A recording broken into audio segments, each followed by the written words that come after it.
Good morning students.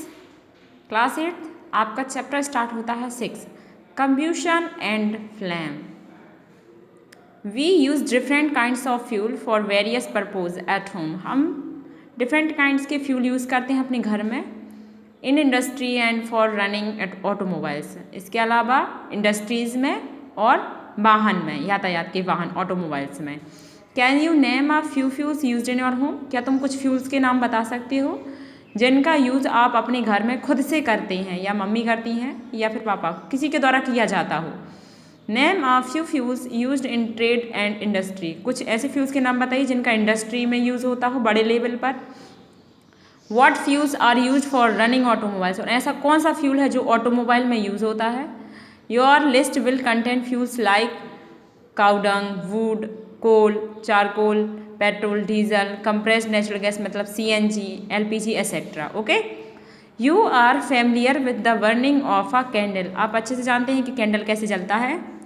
What is the difference between the burning of a candle and the burning of a fuel like coal. आप मतलब इसमें ये लिखा है कि आप कैंडल के दहन से या जलने से और कोल के जलने से क्या समझते हैं। क्या कैंडल की तरह ही कोल भी जलता है? Maybe you were able to gas right. आप गैस कीजिए, क्या सेम जलती हैं? Candle burns with a flame. Candle flame के साथ जलता है, मतलब उसके साथ एक ज्वाला निकलती है, सेम ऐसे ही है ना, आपने देखा होगा। But varies coal does not. लेकिन कोल इस तरह की ज्वाला के साथ नहीं जलता। कभी आपने गाड़ी में ऐसे जब पेट्रोल डालते हैं उसके बाद जो गाड़ी चलती है तो क्या कोल ऐसा जलता है, पेट्रोल या डीजल? नहीं। Similarly you will find many other materials burning without a flame. आपने कुछ और मटेरियल देखे होंगे जिनमें फ्लेम नहीं निकलती, फिर भी उनका यूज़ हम ऑटोमोबाइल में करते हैं बिना फ्लेम के, और वो जलते भी हैं। Let us study the chemical process of burning and the types of flame produced during this process. चलिए हम पता करते हैं कि किन किन चीज़ों के जलने से फ्लेम निकलती है, इस तरीके की ज्वाला निकलती है। What is combustion? Recall the activity of burning of magnesium ribbon perform in class 6 में मैग्नीशियम रिबन का जलना बताया गया था। We learn that magnesium burns the form magnesium oxide. जब मैग्नीशियम बर्न को जलाया जाता है तो मैग्नीशियम ऑक्साइड बनता है। And produce heat and light, और उससे ऊष्मा और एक प्रकार की लाइट निकलती है।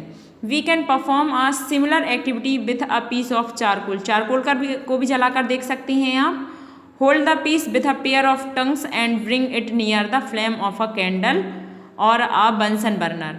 अब बंसन बर्नर को भी जलते हुए देखा होगा आपने, जब हम उसमें लैंप में तीली की हेल्प से उसको जलाते हैं। कैंडल को जलाया होगा आपने, और कभी आपने चारकोल को पकड़ करके चिमटी से जलाया होगा तो देखा होगा क्या उसमें फ्लेम निकलती है या नहीं। आपने क्या ऑब्जर्व किया? What do you observe?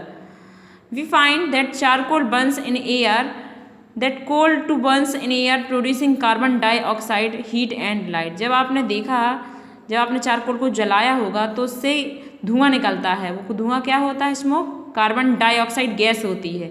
इसके साथ साथ उसमें से हीट मतलब ऊष्मा निकलती है और लाइट भी निकलती है, इस तरीके से। ओके, बर्निंग ऑफ मैग्नीशियम, ये मैग्नीशियम का जलना है। कैसे जला जा रहा है यहाँ पर?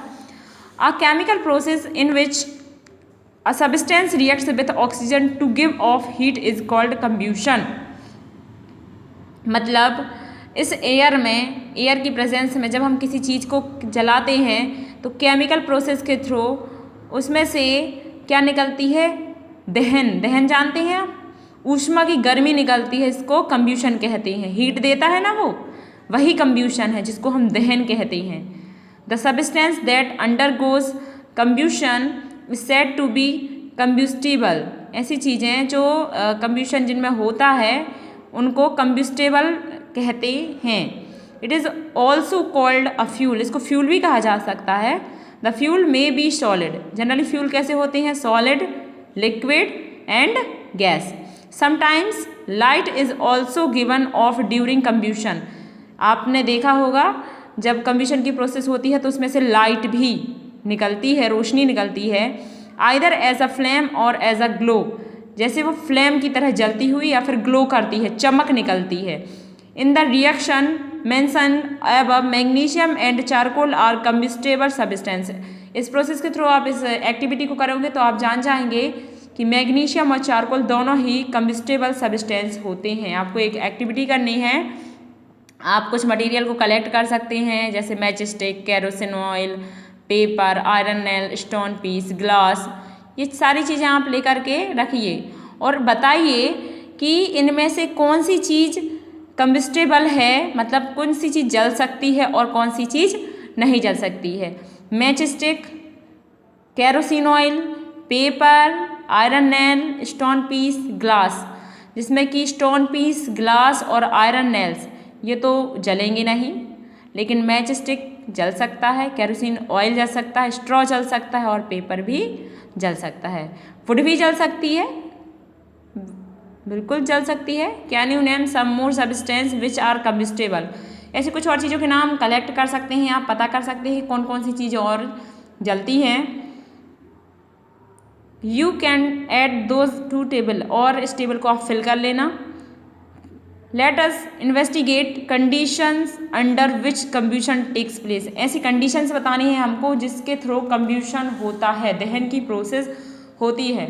ये एक्टिविटी बहुत इजी है, आप घर पर कर सकते हैं। इसके लिए आपको ज़्यादा कुछ ज़रूरी नहीं है। एक ग्लास चाहिए है जिनके दोनों सिरे खुले हों और हमको कैंडल्स चाहिए हैं। आप चाहें तो 3 ग्लास और 3 कैंडल का यूज़ कर सकते हैं या फिर आप एक कैंडल का ही बार बार प्रैक्टिकल कर सकते हैं। इसमें क्या होगा, जब आप फर्स्ट स्टेज में होंगे तो आप कैंडल जलाएंगे। ये मानते हैं एक टेबल है, टेबल के ऊपर हम 2 छोटे छोटे से हिस्से रख देते हैं जिसके ऊपर इस कैंडल जिसके बीचों बीच कैंडल रखा हुआ है और ये ग्लास इसके ऊपर आसानी से रखा जा सके। जब हम कैंडल जलाते हैं, जली हुई कैंडल के ऊपर ये कैप रखते हैं तो इसको ऊपर से और नीचे से दोनों साइड से एयर मिल रही है जिसकी वजह से ये बहुत अच्छे से जल रही है। सेकेंड कंडीशन में हमने इस लकड़ी के टुकड़े को अलग कर लिया है और इस कैंडल को डायरेक्ट ग्लास से ढक दिया जिसकी वजह से सिर्फ ऊपर से गैस मिल रही है हमको, नीचे से हमको कोई गैस नहीं मिल रही है। तो ये बुझते बुझते मतलब हिलते ढिलते जल रही है। थर्ड स्टेज में क्या होता है कि हम इसको टोटल एक और लकड़ी के पट्टे से ढक देते हैं जिसकी वजह से, या प्लेट से ढक देते हैं जिसकी वजह से इसको ना नीचे से और ना ही ऊपर से गैस नहीं मिल पाती, ऑक्सीजन गैस नहीं मिल पाती है और ये कैंडल बुझ जाता है। मतलब जब कोई चीज़ जलाई जाती है तो जलने के लिए ऑक्सीजन बहुत ज़रूरी होती है। इस एक्टिविटी के थ्रू ये आपको समझ में आ जाएगा। यहाँ लिखा है we find that for combustion air is necessary, मतलब कम्ब्यूशन के लिए जो एयर है बहुत ज़रूरी होती है। The candle burns freely in case first when air can enter the chimney from below, in case B when air does not enter the chimney from below the flame flickers होती है। Flickers मतलब वो बुझते हुए जलती है and produce smoke और धुआं देती है। इनके see the flame finally goes off, मतलब बिल्कुल भी एयर नहीं पहुंच पा रही जिसकी वजह से फ्लेम बिल्कुल नहीं निकल रही है। The air is not available, और फ्लेम बिल्कुल भी नहीं बन रही है।